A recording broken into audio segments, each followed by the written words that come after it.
Je reviens sur la préface à César, en tête du premier volume, premier volet de Sancti Nostradamus.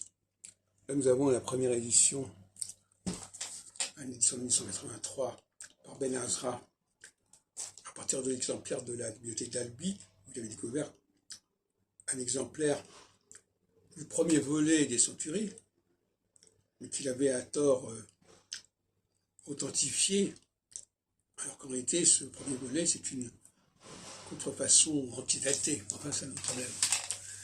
Mais ce qui était remarquable, c'était le rapport qu'on pouvait faire entre le texte en prose de la préface de Nostradamus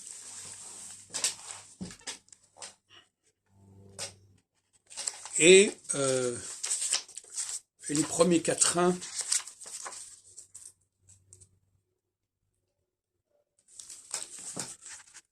du premier et la première centurie.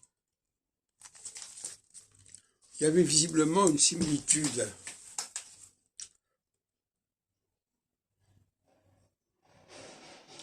Le mot étude, par exemple, le mot étude figure au premier verset du premier quatrain de la première centurie.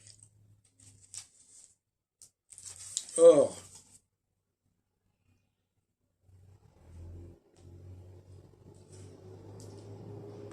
on retrouve ce mot étude, ce mot nocturne, enfin bref, tout un ensemble de mots qui figurent dans la préface à César. Et donc il y a une dialectique à étudier entre, je reviendrai dans un texte tout à l'heure, entre le texte en prose et les quatrains. Mais ce qu'il faudrait souligner aussi, c'est le cas du deuxième volet. Et là, ça ne marche pas aussi bien. Pour une raison très simple, c'est que l'épître à Henri II n'était pas l'épître qui devait ouvrir normalement le deuxième volet des Centuries. Et par conséquent, les Centuries 8, 9 et 10 n'ont pas été composées à partir de cette épître à Henri II, qui d'ailleurs est une refonte d'une épître plus ancienne, parue en tête des présages merveilleux pour 1557, que j'ai réédité en 2002, édition 24, sous le titre Documents inexploités sur le phénomène Nostradamus. Donc,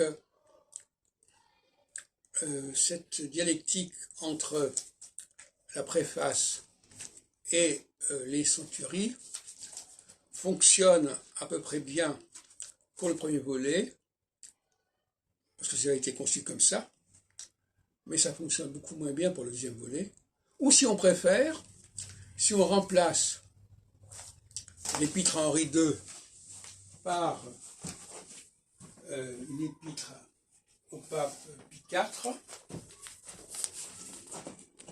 réédition 1906, et bien là, il y a des correspondances remarquables qui n'existent pas si on remplace l'épître à Pie IV par une épître à Henri II. No comment.